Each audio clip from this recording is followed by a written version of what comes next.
ট্রাম্পকে জয়ী করতে রাশিয়ার বিরুদ্ধে সহযোগিতার অভিযোগ সিআইএর। মার্কিন প্রেসিডেন্ট নির্বাচনে রুশ সাইবার হামলার ঘটনা খতিয়ে দেখার নির্দেশ ওবামার। রাখাইনে ত্রাণ সরবরাহের অনুমতি দিতে মিয়ানমারের প্রতি বিশ্ব সম্প্রদায়ের আহ্বান। রোহিঙ্গাদের ওপর নির্যাতন বন্ধের দাবিতে পাকিস্তানে বিক্ষোভ। আলেপ্পোয় যুদ্ধবিরতি ও ত্রাণ সরবরাহে জাতিসংঘে প্রস্তাব পাস। সিরীয় সরকারের নিন্দা। শহরটির 93% এলাকা সেনাবাহিনীর পুনর্দখলে। এবং দক্ষিণ কোরিয়ায় স্থিতিশীলতা বজায় রাখতে একযোগে কাজ করার প্রতিশ্রুতি রাজনৈতিক দলগুলোর। অবিলম্বে পার্কের পদত্যাগের দাবিতে বিক্ষোভ অব্যাহত।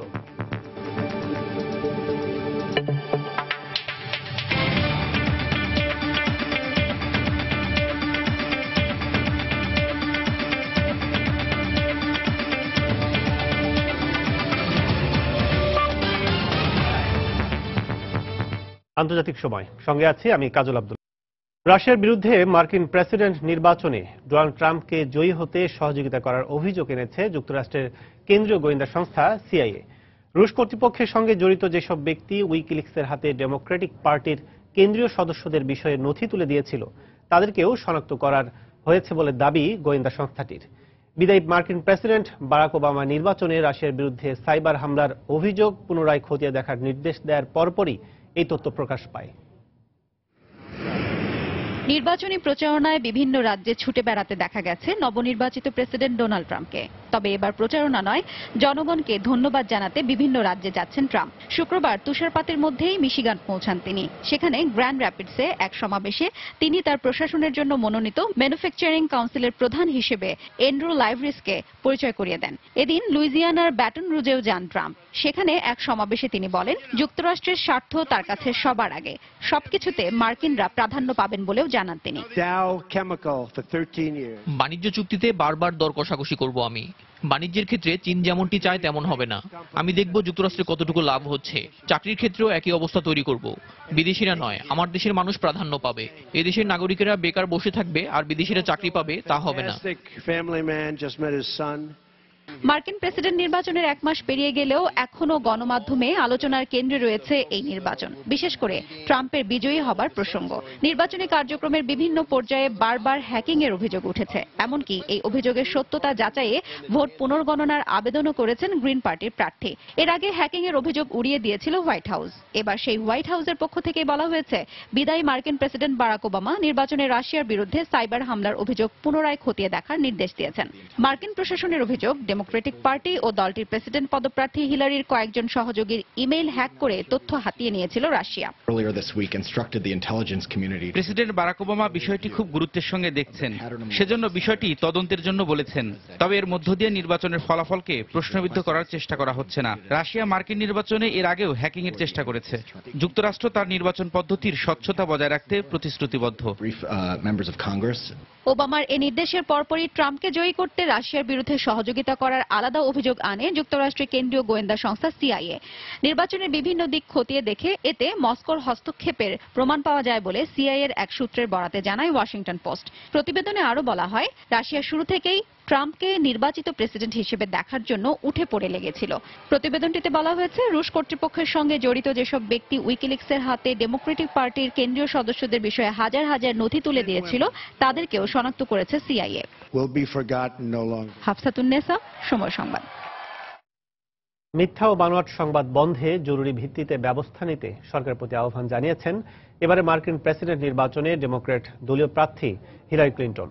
বৃহস্পতিবার ক্যাপিটল হিলে একটি অনুষ্ঠানে যোগ দিতে গিয়ে আইন প্রণেতাদের উদ্দেশ্যে হিলারি বলেন, বানোয়াট সংবাদ মহামারী আকারে ছড়িয়ে পড়ছে। এর প্রতিরোধে সরকারি বেসরকারি খাতের সবাইকে আরও সোচ্চার হওয়া উচিত। মিথ্যা সংবাদ বাস্তব ঘটনায় নেতিবাচক প্রভাব ফেলে মন্তব্য করে হিলারি বলেন, এটি মার্কিন গণতন্ত্রের জন্য হুমকি। এতে সাধারণ মানুষের স্বাভাবিক জীবন ও জীবিকা ব্যাহত হয় বলেও মন্তব্য করেন হিলারি। এর আগে ওয়াশিংটনের একটি রেস্টুরেন্টে হিলারি ও ডেমোক্র্যাট শিবির শিশু যৌন চক্র পরিচালনা করছে বলে নির্বাচনী প্রচারণার সময় বানোয়াট সংবাদ ছড়িয়ে পড়েছিল।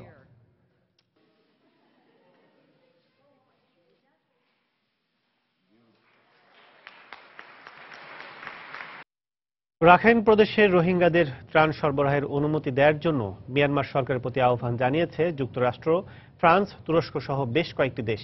শুক্রবার বিভিন্ন দেশের কূটনীতিকদের এক যৌথ বিবৃতিতে রাখাইনে রোহিঙ্গাদের উপর নির্যাতনের ঘটনায় উদ্বেগ প্রকাশ করা হয়। একই দিন জাতিসংঘের পক্ষ থেকেও রোহিঙ্গাদের জাতিগতভাবে নির্মূলের চেষ্টা বন্ধে ব্যবস্থা নিতে মিয়ানমার সরকারের প্রতি আহ্বান জানানো হয়। রোহিঙ্গাদের উপর নির্যাতন বন্ধের দাবিতে বিক্ষোভ হয়েছে মালয়েশিয়া ও পাকিস্তানে।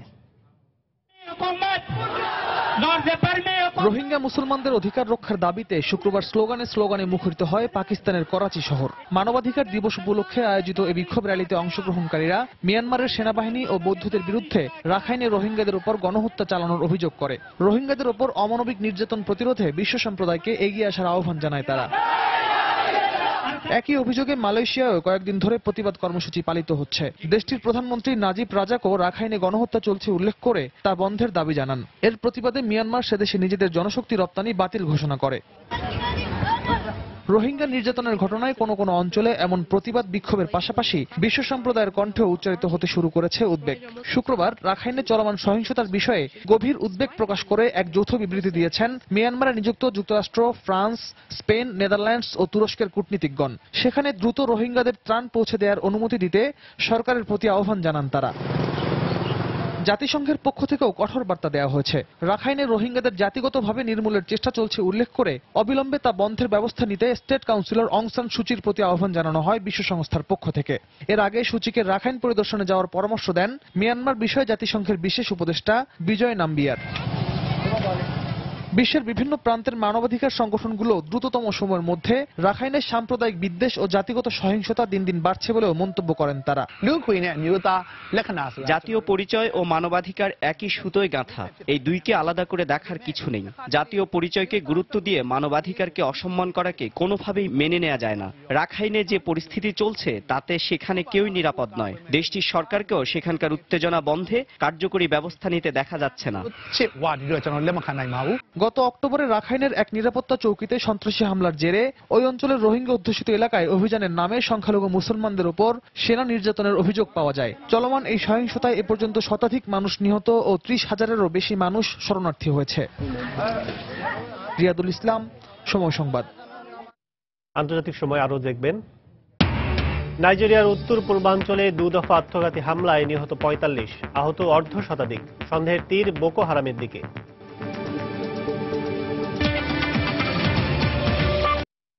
আলেপ্পোয় যুদ্ধবিরতি ও ত্রাণ সরবরাহে জাতিসংঘে পাশ হওয়া প্রস্তাবের তীব্র সমালোচনা করেছে সিরিয়া। শুক্রবার জাতিসংঘের সাধারণ পরিষদের অধিবেশনে প্রস্তাবটি ১২২-১৩ ভোটে পাশ হয়। এর মধ্যে আলেপ্পোর ৯৩% এলাকা সিরীয় বাহিনী পুনর্দখলে নিয়েছে বলে জানিয়েছে রাশিয়া। এদিকে যুক্তরাষ্ট্র জানিয়েছে মধ্যপন্থী বিদ্রোহীদের কাছে পাঠানো অস্ত্র আইএসের হাতে না পড়ার শতভাগ নিশ্চয়তা দিতে অপারগতা প্রকাশ করেছে মার্কিন পররাষ্ট্র দপ্তর। সিরিয়ার আলেপ্পোয় যুদ্ধবিরতি প্রতিষ্ঠার লক্ষ্যে জাতিসংঘ নিরাপত্তা পরিষদে পশ্চিমা দেশগুলোর আনা প্রস্তাব বাতিল হয়ে যাওয়ার পর শুক্রবার সাধারণ পরিষদে একই ধরনের প্রস্তাব পাশ করা হয়েছে। এতে সিরিয়ার বেসামরিক নাগরিকদের জীবন রক্ষার জন্য কিছু পরামর্শ দেওয়া হয়। শুক্রবারের ভোটাভুটির আগে জাতিসংঘ নিযুক্ত মার্কিন রাষ্ট্রদূত সামান্থা পাওয়ার বলেন, সিরিয়ায় গণহত্যার জন্য রাশিয়া ও সিরিয়া সরকার দায়ী। তাদের বিরুদ্ধে প্রতিরোধের প্রতীক হিসেবে এই প্রস্তাব আনা হয়েছে। তবে প্রস্তাব উত্থাপনকারী দেশ কানাডার রাষ্ট্রদূত বলেছেন, এই প্রস্তাব সিরিয়া সংকটের সমাধান করতে পারবে না, বরং এটি গুরুত্বপূর্ণ বিবৃতি হিসেবে বিবেচিত হবে। পূর্ব আলেপ্পোয় রাশিয়া আসাদ সরকার যে হত্যাকাণ্ড চালাচ্ছে তার বিরুদ্ধে এটি প্রতিবাদ হিসেবে কাজ করবে। সেখানকার মানুষদের নিরাপত্তার জন্য এই ভোটের আয়োজন। সেখানে জরুরি ভিত্তিতে খাদ্য, ওষুধ পাঠানো দরকার। এই অধিবেশনে খসড়া প্রস্তাব উত্থাপনের আগে কানাডা সহ পশ্চিমা প্রতিনিধিদের জানা প্রয়োজন সিরিয়ায় সন্ত্রাসীরা কি করছে। আমি বলতে চাই, সিরীয় সরকারি বাহিনী সন্ত্রাসীদের পরাজিত করে আলেপ্পোর ১০,০০০ মানুষকে নিরাপদে রেখেছে। এদিকে আইএস দমনে বিদ্রোহীদের যে অস্ত্র সরবরাহ করা হচ্ছে তা জঙ্গিদের হাতে চলে যাচ্ছে না, এর কোনো নিশ্চয়তা দেওয়া যাবে না বলে জানিয়েছেন মার্কিন পররাষ্ট্র মন্ত্রণালয়ের মুখপাত্র মার্ক টোনার। বারাক ওবামার সিরিয়ায় অস্ত্র সরবরাহ শিথিলের ঘোষণা দেওয়ার একদিন পর এমন মন্তব্য করলেন তিনি। এ প্রস্তাবের মধ্যেই রাশিয়া জানিয়েছে পূর্ব আলেপ্পোয় বিদ্রোহীদের দখলে থাকা ৫২টি এলাকা নতুন করে পুনর্দখলে নিয়েছে সিরিয়ার স্থলবাহিনী। এছাড়া আলেপ্পোর পুরনো শহর সরকারি বাহিনী দখলের পর বাড়িঘর ফিরতে শুরু করেছে সেখানকার বাসিন্দারা। রাশিয়ার প্রতিরক্ষা মন্ত্রণালয়ের কর্মকর্তা সের্গেই রোদুস্কো বলেন, পূর্ব আলেপ্পো থেকে বিদ্রোহী বাহিনীর ১,০০০ সদস্য আত্মসমর্পণ করেছে আর ক্ষমা করে দেওয়া হয়েছে ৯৫৩ জনকে। বিদ্রোহী নিয়ন্ত্রিত এলাকাগুলো থেকে 10,000-এরও বেশি মানুষ নিরাপদে সরে গেছে। এদের মধ্যে 4,000 শিশু রয়েছে। এছাড়া সেখানকার সাধারণ মানুষের মানবিক সহায়তার জন্য 270 টন খাবার ওষুধ রাশিয়ার পক্ষ থেকে পাঠানো হয়েছে। এদিকে সিরিয়ার যুদ্ধবিরতি ও মানবিক সহায়তা নিয়ে মার্কিন পররাষ্ট্রমন্ত্রী জন কেরি ও রুশ পররাষ্ট্রমন্ত্রী সের্গেই ল্যাভরভ গুরুত্বপূর্ণ আলোচনা করেছেন বলে জানিয়েছেন জার্মান পররাষ্ট্রমন্ত্রী ফ্রাঙ্ক ওয়াল্টার। তাদের বৈঠকে যুদ্ধবিরতি বিষয়ে বেশ অগ্রগতি হয়েছে বলেও জানান তিনি। সিরিয়ার আলেপ্পোর আলবাব এলাকায় তুর্কি বাহিনীর গোলা হামলায় 12 বেসামরিক নাগরিক নিহত হয়েছে। যুক্তরাজ্য ভিত্তিক পর্যবেক্ষণ সংস্থা জানায় তুর্কি সীমান্ত থেকে 30 কিলোমিটার দক্ষিণে জঙ্গি গোষ্ঠী আইএসকে লক্ষ্য করে এ হামলা চালায় তুর্কি বাহিনী। রবিউল ইসলাম আওলাদ, সময় সংবাদ। সিরিয়ার পূর্ব আলেপ্পোয় বিদ্রোহী নিয়ন্ত্রিত এলাকাগুলো থেকে পশ্চিমে সরকার নিয়ন্ত্রিত এলাকায় পালিয়ে যাওয়ার পর কয়েকশো পুরুষ নিখোঁজ হয়েছে বলে জানিয়েছে জাতিসংঘ। শুক্রবার জেনেভায় সংবাদ সম্মেলনে জাতিসংঘের মানবাধিকার বিষয়ক হাই কমিশনের মুখপাত্র বলেন, তাদের বেশিরভাগই সম্ভবত পালানোর পথে অপহরণের শিকার হয়েছে। পূর্ব আলেপ্পো ত্যাগ করতে বেসামরিক নাগরিকদের বাধা দিচ্ছিল বিদ্রোহীরা। তবে এই নিখোঁজের ঘটনায় সরকারি বাহিনীর বিরুদ্ধে অভিযোগ করে উদ্বেগ প্রকাশ করে জাতিসংঘ। বিদ্রোহীদের সঙ্গে সংশ্লিষ্টতার অভিযোগ এনে তাদের অনেককেই নির্যাতন করা হতে পারে। পূর্ব আলেপ্পো থেকে উদ্বাস্তু হওয়া নারী, শিশুসহ সব বয়সী মানুষকেই ধরে নিয়ে জিজ্ঞাসাবাদ ও পরিচয়পত্র জব্দ রাখার কথাও জানানো হয়। গত কয়েক সপ্তাহের অভিযানে আলেপ্পোর পূর্বাঞ্চলে অন্তত 75% এলাকা বিদ্রোহী মুক্ত করার ঘোষণা দিয়েছে সরকারি বাহিনী।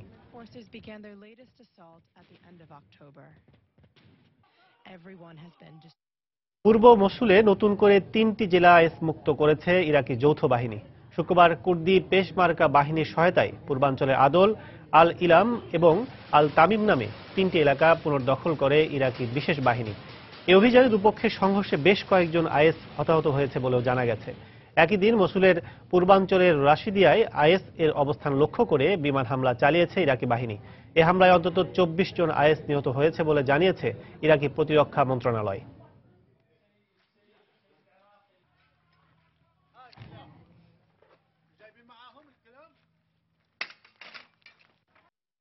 দক্ষিণ কোরিয়ার প্রেসিডেন্ট পার্ক গিউন হাই এর অভিশংসনের পর নতুন দায়িত্বপ্রাপ্ত প্রেসিডেন্ট হাও আং কিউ অন দক্ষতার সঙ্গে পরিস্থিতি মোকাবিলার প্রত্যয় ব্যক্ত করেছেন। একই সঙ্গে অভিশংসন প্রক্রিয়া চলাকালে দেশটিতে স্থিতিশীলতা ফিরিয়ে আনতে রাজনৈতিক দলগুলো ঐক্যবদ্ধ হয়ে কাজ করবে বলে আশাবাদ ব্যক্ত করেন তিনি।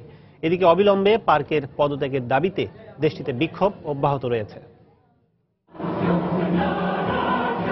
সপ্তম সপ্তাহেও বিক্ষোভে উত্তাল দক্ষিণ কোরিয়ার রাজপথ। 2/3 বেশি সমর্থন পেয়ে প্রেসিডেন্ট পার্ক গিউন হাই অভিশংসিত হলেও সংবিধান অনুযায়ী পুরো প্রক্রিয়া সম্পন্ন হতে 6 মাস সময় লাগতে পারে। এর পরিপ্রেক্ষিতে অবিলম্বে পার্কের পদত্যাগের দাবি জানিয়ে শনিবার বিক্ষোভ করে দেশটির হাজার হাজার মানুষ। একই দিন আবারও জনগণের কাছে ক্ষমা চেয়ে সাংবিধানিক আদালতের পরবর্তী কার্যক্রমের জন্য প্রস্তুত বলে জানিয়েছেন পার্ক গিউন হাই।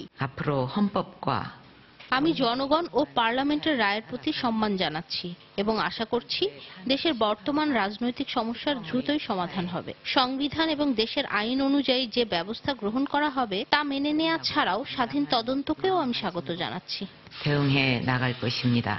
এরই মধ্যে পার্কের অভিশংসন প্রস্তাব পার্লামেন্টে পাশ হওয়ায় প্রেসিডেন্টের দায়িত্ব গ্রহণ করে দেশটির রাজনৈতিক স্থিতিশীলতা ফিরিয়ে আনার প্রত্যয় ব্যক্ত করেছেন দায়িত্বপ্রাপ্ত প্রেসিডেন্ট হাওয়াং কিউ অন। প্রেসিডেন্ট পার্কের ঘনিষ্ঠ সহযোগী হিসেবে আমি তার অভিশংসন প্রস্তাব পাশ হওয়ায় দুঃখ প্রকাশ করছি। তবে আমি আমার দায়িত্ব সঠিকভাবে পালন করব এবং দেশের যে কোনো পরিস্থিতি মোকাবেলায় সর্বাত্মক চেষ্টা চালিয়ে যাব। একই প্রত্যয় ব্যক্ত করে দেশটির সব রাজনৈতিক দলগুলো ঐক্যবদ্ধ হয়ে কাজ করার আশা প্রকাশ করেছে। এই অভিশংসনের মধ্য দিয়ে সরকারি প্রশাসনে স্বাভাবিকতা ফিরে আসার প্রক্রিয়া শুরু হবে। প্রধান বিরোধী দল হওয়ায় আমরা দেশের রাজনৈতিক পরিস্থিতি এবং স্থিতিশীলতা ফিরিয়ে আনতে দায়িত্ব পালন করব এবং অন্যান্য দলগুলোকেও সহায়তা করব। এদিকে শিগগিরই দক্ষিণ কোরিয়ার স্থিতিশীলতা ফিরিয়ে আসার পাশাপাশি দুদেশের সম্পর্ক উন্নয়নের ব্যাপারে আশাবাদ ব্যক্ত করেছে প্রতিবেশী দেশ চীন। একই সঙ্গে দেশটিতে থার্ড ক্ষেপণাস্ত্র প্রতিরক্ষা ব্যবস্থা মোতায়েনের বিরোধিতার কথা জানিয়েছে চীন। শিরিন আক্তার, সময় সংবাদ। ইয়েমেনের সৌদি আরবের রকেট ও বিমান হামলায় 7 বেসামরিক নাগরিক নিহত হয়েছে, আহত হয়েছেন 11 জন। দেশের উত্তর পশ্চিম সাদা প্রদেশের হাইদান শহরে শুক্রবার এই হামলা চালানো হয় বলে জানায় স্থানীয় গণমাধ্যম। এছাড়া আল নাজির শহরেও হামলা চালানো হয়। হিউম্যান রাইটস ওয়াচ জানায়, ইয়েমেনের ওপর সৌদি আরবের নৃশংস হামলার মানবাধিকার লঙ্ঘনের অভিযোগে দেশটির ওপর অস্ত্র ব্যবহারে নিষেধাজ্ঞা জারির মাত্র একদিন পরেই এ হামলা চালায় সৌদি আরব।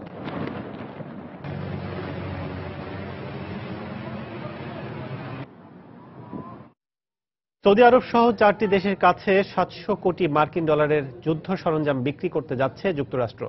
বিষয়টি নিশ্চিত করে মার্কিন প্রতিরক্ষা দপ্তর পেন্টাগন জানায়, নতুন অস্ত্র বিক্রি চুক্তির আওতায় সৌদি আরবের কাছে 351 কোটি ডলার মূল্যে 48টি CH-47F চিনুক কার্গো হেলিকপ্টার বিক্রি করা হবে।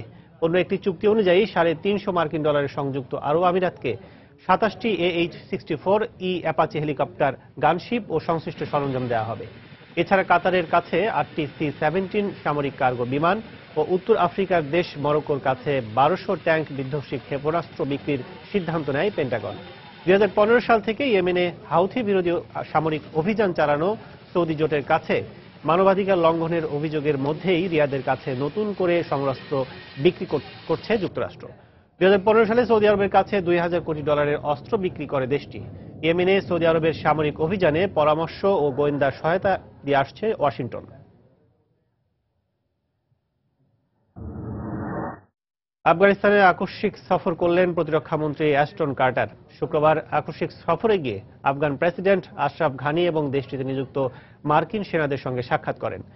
তার এই সফরের মধ্যেই এই শীতে আফগানিস্তানে 2300 সেনা পাঠানোর ঘোষণা দিয়েছে পেন্টাগন। আফগান নিরাপত্তা বাহিনীকে সহযোগিতা দেওয়ার প্রচেষ্টা সহ হালনাগাদ তথ্য পেতে মার্কিন সেনা ও সিনিয়র কর্মকর্তাদের সঙ্গে সাক্ষাৎ করেন কার্টার। যুক্তরাষ্ট্রের নবনির্বাচিত প্রেসিডেন্ট ডোনাল্ড ট্রাম্প আফগানিস্তান সহ অন্যান্য বৈদেশিক নীতির আভাস দেওয়ার পর অ্যাশটন কার্টার এ সফরে গেলেন। প্রেসিডেন্ট আশরাফ ঘানির সঙ্গে সংবাদ সম্মেলনে কার্টার বলেন, আফগানিস্তানের সার্বভৌমত্ব ও নিরাপত্তা রক্ষায় যুক্তরাষ্ট্র প্রতিজ্ঞাবদ্ধ। এদিকে পেন্টাগন জানিয়েছে, প্রশিক্ষণ মিশনে সহায়তার জন্য এ অস্ত্রসজ্জিত ও বিমান বাহিনী সহ মোট 2300 সেনা আফগানিস্তানে পাঠাবে তারা। ঠিক কবে এ সেনা আফগানিস্তানে যাবে তা এখন পর্যন্ত নিশ্চিত হওয়া যায়নি। 15 বছর ধরে যুদ্ধ চলার পর আফগানিস্তানে এখনো প্রায় 10,000 মার্কিন সেনা মোতায়েন রয়েছে।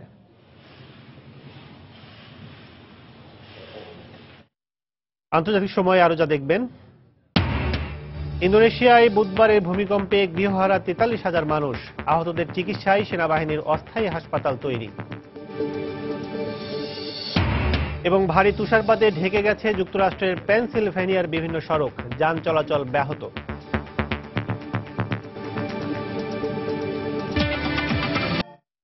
বিজেপির মন্ত্রীদের সঙ্গে বিরোধের জেরে মন্ত্রিসভার বৈঠক থেকে বেরিয়ে গেছেন ভারত নিয়ন্ত্রিত জম্মু ও কাশ্মীরের মুখ্যমন্ত্রী মেহবুবা মুফতি। শনিবার কাশ্মীর পুলিশ সার্ভিস KPS এর পুনর্গঠন সংক্রান্ত বৈঠকে বিজেপির মন্ত্রীদের সঙ্গে মতের মিল না হয় বৈঠক থেকে বেরিয়ে যান মেহবুবা। বিষয়টি বেশি দূর যেন না গড়ায় সেই জন্য বিজেপি দলীয় মন্ত্রীরা মেহবুবা মুফতির বাসভবনে গিয়ে তার সঙ্গে দেখা করেন। ভারত নিয়ন্ত্রিত জম্মু ও কাশ্মীরে মেহবুবা মুফতির দল PDP ও ভারতের ক্ষমতাসীন দল বিজেপি যৌথভাবে সরকার পরিচালনা করছে।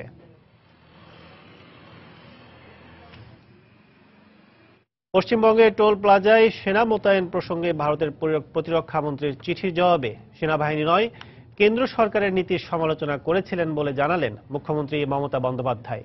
সম্প্রতি তল্লাশির কাজে রাজ্য সরকারকে অবগত না করে পশ্চিমবঙ্গের রাস্তায় সেনা নামানোর প্রতিবাদে প্রশাসনিক ভবন নবান্নে অবস্থান করেন মমতা।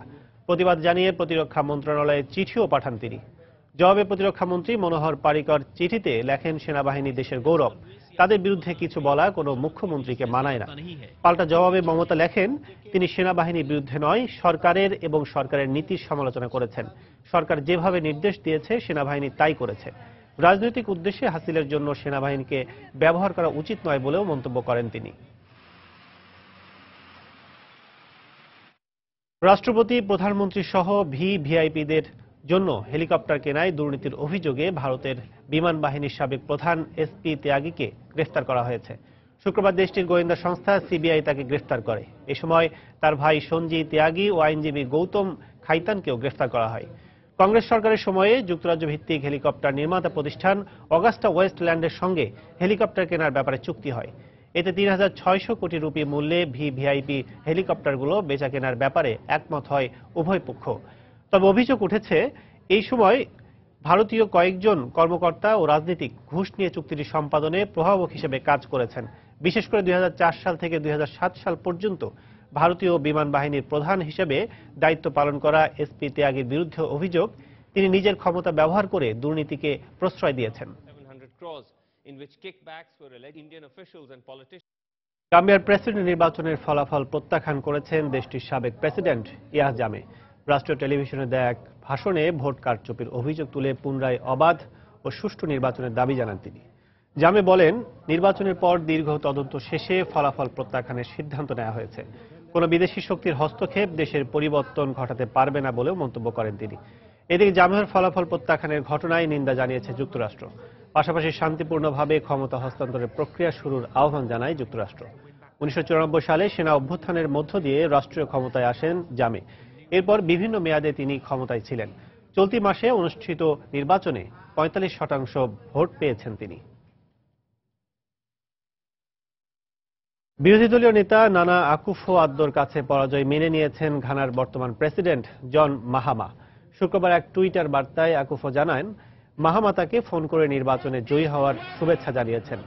1992 সালের পর দেশটিতে বহুদলীয় গণতন্ত্র নীতি চালু হওয়ার পর থেকে এই প্রথম প্রেসিডেন্ট নির্বাচন অনুষ্ঠিত হল। বিবিসি জানায়, নির্বাচনী ফলাফল মানুষের মাঝে ছড়িয়ে পড়ার পর রাজধানী আক্রায় আনন্দমুখর পরিবেশের সৃষ্টি হয়েছে। নাইজেরিয়ার উত্তর পূর্বাঞ্চলীয় মাদাগালি শহরের একটি সবজি বাজারে দুটি আত্মঘাতী বোমা হামলায় 45 জন নিহত হয়েছে। আহত হয়েছেন অর্ধশতাধিক মানুষ। শুক্রবার দেশটির আদামা অঞ্চলে এই ঘটনা ঘটে বলে জানায় বিবিসি। বোকো হারাম নিয়ন্ত্রিত এলাকার একটি সবজি বাজারে দুই স্কুল ছাত্রী এই আত্মঘাতী বোমা হামলা চালায় বলে জানায় সেনাবাহিনীর এক মুখপাত্র। বিপুল সংখ্যক হতাহত ও ক্ষয়ক্ষতির উদ্দেশ্যে শহরের ব্যস্ততম জায়গায় এ হামলা চালানো হয় বলে জানায় আল জাজিরা। এখনো পর্যন্ত কেউ এ হামলার দায় স্বীকার করেনি। উপসাগরীয় অঞ্চলের মিত্রদের নিরাপত্তা রক্ষায় যুক্তরাজ্য প্রতিশ্রুতিবদ্ধ বলে মন্তব্য করেছেন ব্রিটিশ পররাষ্ট্রমন্ত্রী বরিস জনসন। শুক্রবার বাহরাইনে পারস্য উপসাগরীয় 6টি দেশ সৌদি আরব, কুয়েত, সংযুক্ত আরব আমিরাত, কাতার, বাহরাইন ও ওমানের নিরাপত্তা ফোরাম মানামা ডায়ালগ এর বার্ষিক সম্মেলনে যোগ দেন তিনি। সৌদি আরব ও ইরান মধ্যপ্রাচ্যে ছায়া যুদ্ধে লিপ্ত হয়েছে সম্প্রতি এমন মন্তব্যে সমালোচিত হওয়ার পর অনেকটাই ভোল পাল্টে এদিন উপসাগরীয় দেশগুলোর প্রশংসা করেন জনসন। তিনি বলেন, ব্রিটিশ জনগণ ইউরোপীয় ইউনিয়ন থেকে বেরিয়ে যাওয়ার পক্ষে রায় দেওয়ার পর পুরনো মিত্রদের সঙ্গে সম্পর্ক উন্নয়নের চেষ্টা করছে যুক্তরাজ্য। গত 200 বছর ধরে যুক্তরাজ্যের সঙ্গে এই অঞ্চলের মানুষের যোগাযোগ রয়েছে উল্লেখ করে জনসন বলেন, সামনের দিনগুলোতে উপসাগরীয় দেশগুলোর সঙ্গে ব্রিটিশদের সম্পর্ক আরও ঘনিষ্ঠ হবে। আরব দেশগুলোর নিরাপত্তায় যুক্তরাজ্য আগামী দশকে $300 কোটি ব্যয় করবে বলে প্রতিশ্রুতি দেন তিনি। যুক্তরাজ্য উপসাগরীয় দেশগুলোর সঙ্গে একটি মুক্ত বাণিজ্য চুক্তি করতে সক্ষম হবে বলেও আশা প্রকাশ করেন ব্রিটিশ পররাষ্ট্রমন্ত্রী।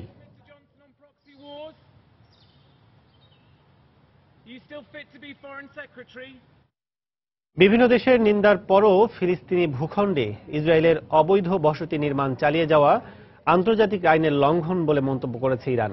শুক্রবার দেশটির পররাষ্ট্র মন্ত্রণালয়ের মুখপাত্র বাহরাম কাশেমি গত সপ্তাহে নতুন করে ইসরায়েলের 4000 বসতি নির্মাণের বিল পাশের নিন্দা জানান। ইরানি মুখপাত্র বলেন, একের পর এক ইসরায়েলের সব বসতি নির্মাণের উদ্যোগ পুরো ফিলিস্তিন ভূখণ্ডকেই দখলের চেষ্টা। এ উদ্যোগ আন্তর্জাতিক মানবাধিকার আইনের স্পষ্ট লঙ্ঘন উল্লেখ করে এজন্য ইসরায়েলকে আন্তর্জাতিকভাবে বিচারে মুখোমুখি করা উচিত বলে মন্তব্য করেন কাশেমি। ইসরায়েলের কর্তৃত্ববাদী মনোভাবের কারণে ফিলিস্তিনিদের স্বাধিকার চেষ্টা ব্যাহত হচ্ছে বলে জানান তিনি। ইসরায়েলের বিরুদ্ধে প্রয়োজনীয় ব্যবস্থা নিতে আন্তর্জাতিক সম্প্রদায়কে এগিয়ে আসার আহ্বান জানান ইরানি মুখপাত্র। 1967 সালে পশ্চিম তীর ও পূর্ব জেরুজালেম দখলের পর থেকেই এসব অঞ্চলে অবৈধ বসতি নির্মাণ করে আসছে ইসরায়েল। এ পর্যন্ত নির্মিত এমন 230টি বসতিতে 5 লাখেরও বেশি ইসরায়েলে বসবাস করে আসছে। প্রায় 4 দশক আগে ইসরায়েল ও দক্ষিণ আফ্রিকা যৌথভাবে আটলান্টিক মহাসাগরে পরমাণু অস্ত্রের পরীক্ষা চালিয়েছিল বলে নতুন প্রকাশিত কিছু নথিতে জানা গেছে। বৃহস্পতিবার যুক্তরাষ্ট্রের জর্জ টাউন বিশ্ববিদ্যালয়ের ন্যাশনাল সিকিউরিটি আর্কাইভ থেকে নথি প্রকাশ করা হয়। সাবেক রাষ্ট্রদূত ও জিমি কার্টার প্রশাসনের পরমাণু অস্ত্র বিস্তার রোধে বিষয়ক বিশেষ দূত জিয়ার্ড স্মিথের এসব নথিতে জানা যায়, 1979 সালের 22 সেপ্টেম্বর সকালে দক্ষিণ আফ্রিকা উপকূল থেকে কয়েকশো কিলোমিটার দূরে এ পরমাণু পরীক্ষা চালানো হয়। মার্কিন পর্যবেক্ষণ স্যাটেলাইট ভেলায় এই দৃশ্য ধারণের 2 মাস পর জিমি কার্টার প্রশাসন এ বিষয়ে তদন্ত কমিটি গঠন করে। 8 বিশেষজ্ঞের ওই কমিটি সে সময় এ আলোর ঝলকানি পরমাণু অস্ত্রের পরীক্ষা নাকি সূর্যালোকের প্রতিবিম্ব তা নিশ্চিত হতে পারেনি বলে রিপোর্ট প্রকাশ করে। পরে জানা যায় প্রশাসনের শীর্ষ কয়েকজন কর্মকর্তা অভিযুক্ত ইসরায়েল ও দক্ষিণ আফ্রিকাকে রক্ষায় হস্তক্ষেপ করার রিপোর্টে প্রকৃত তথ্য প্রকাশিত হয়নি। এ ঘটনার পর বিষয়টি আলোচিত হলেও ইসরায়েল ও দক্ষিণ আফ্রিকার পক্ষ থেকে বারবারই অভিযোগ অস্বীকার করা হয়েছে।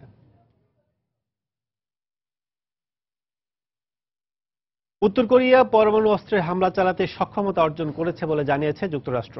নাম প্রকাশে অনিচ্ছুক মার্কিন সামরিক বাহিনীর এক শীর্ষ কর্মকর্তা শুক্রবার গণমাধ্যমে বলেন, ব্যালিস্টিক মিসাইলে ধারাবাহিকভাবে হামলা চালানোর মতো ওয়ারহেড যুক্ত করার সক্ষমতা অর্জন করেছে পিয়ংইয়ং।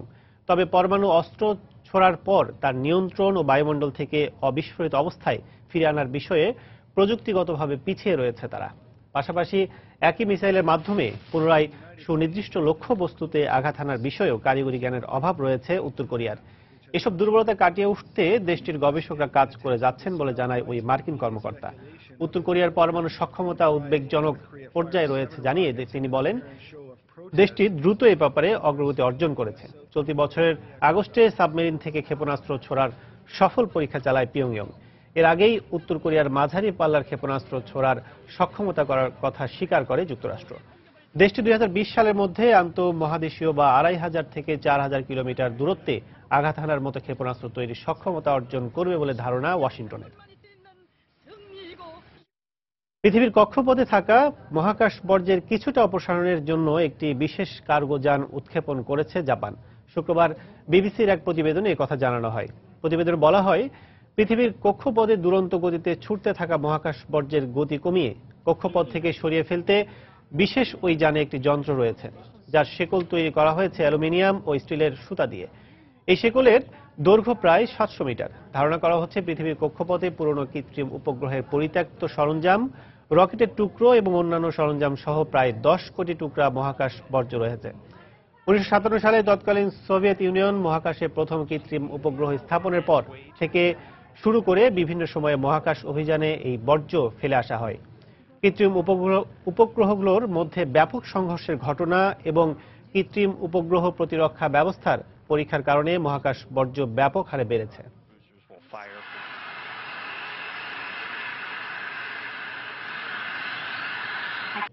ইন্দোনেশিয়ায় গত বুধবারের ভূমিকম্পে 43,000 মানুষ গৃহহারা হয়ে পড়েছেন।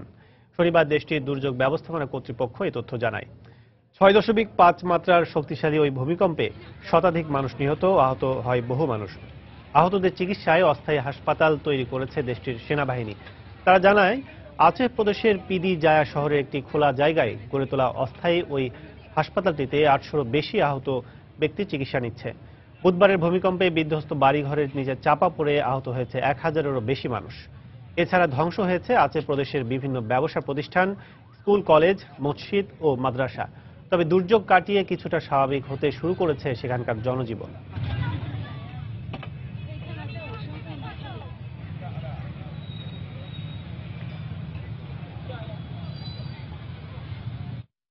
যুক্তরাষ্ট্রের উত্তর পূর্বাঞ্চলীয় রাজ্য পেনসিলভেনিয়ার ভারী তুষারপাত দেখা দিয়েছে। শুক্রবার ভারী তুষারপাতের কারণে রাস্তায় যান চলাচল আশঙ্কাজনক হারে কমেছে। তুষারে ঢেকে গেছে ওই এলাকার বাড়িঘর, রাস্তাঘাট। আগামী সপ্তাহে এর মাত্রা আরও বাড়তে পারে বলে পূর্বাভাস দিয়েছে আবহাওয়া বিভাগ। মঙ্গলবার পর্যন্ত তাপমাত্রা আশঙ্কাজনক হারে কমে যেতে পারে বলেও জানানো হয়। 2014 সালে তুষার ঝড়ে যুক্তরাষ্ট্রের ওই এলাকায় ব্যাপক ক্ষয়ক্ষতি হয়।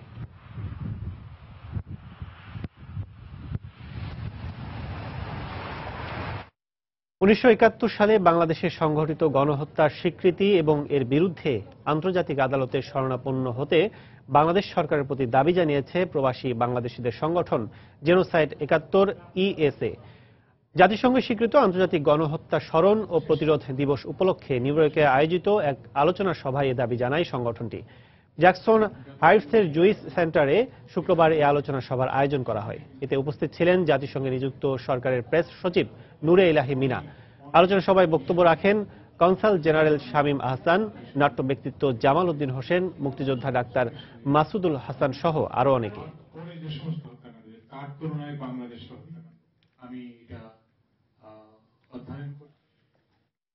কুকুর মানুষের সবচেয়ে বিশ্বস্ত বন্ধু হিসেবে পরিচিত, তবে সবসময় কি তাই? সম্প্রতি সামাজিক যোগাযোগ মাধ্যম ইউটিউবে ভাইরাল হয়ে পড়া এক ভিডিওতে দেখা গেছে নিজের পোষা কুকুরের জন্য জীবনের ঝুঁকি নিয়েছেন এক ব্যক্তি। চলতি বছরের জুনে অস্ট্রেলিয়ার সাউথ ওয়েলসে কয়েকজন তাদের প্রিয় কুকুরকে নিয়ে শিকারে বের হন। এদের মধ্যে একটি কুকুর হঠাৎ করেই বন্য ক্যাঙ্গারুর সামনে পড়ে যায়। ক্যাঙ্গারুটি কুকুরটিকে আক্রমণ করলে তাকে বাঁচাতে ছুটে যান গ্রেগ টনকিন। এজন্য ক্যাঙ্গারুর মুখে ঘুষি মারেন তিনি। ভিডিওটি 4 ডিসেম্বর ইউটিউবে ছাড়া হয়, যার ভিউয়ার সংখ্যা 2.5 কোটি ছাড়িয়ে গেছে। কেউ কেউ ভিডিওটিকে মজার উল্লেখ করলেও অনেকে ক্যাঙ্গারুর প্রতি সহানুভূতি প্রকাশ করেছে। শুধু তাই নয়, পশু অধিকার কর্মীরা হুমকি দেয় পুলিশের কাছে সুরক্ষা চান টনকিন।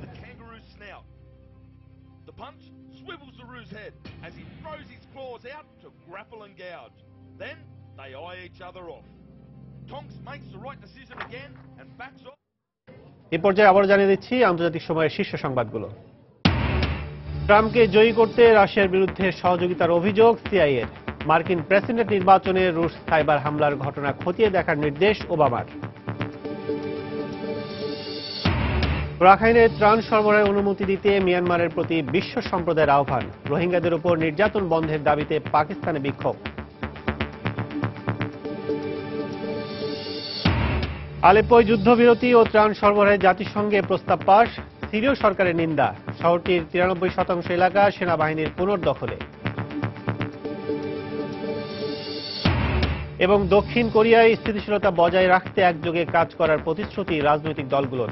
অবিলম্বে পার্কের পদত্যাগের দাবিতে বিক্ষোভ অব্যাহত। এই ছিল আন্তর্জাতিক সময়ে। যে কোনো খবর পেতে ভিজিট করুন সময়নিউজ.tv। সঙ্গে থাকুন সময়।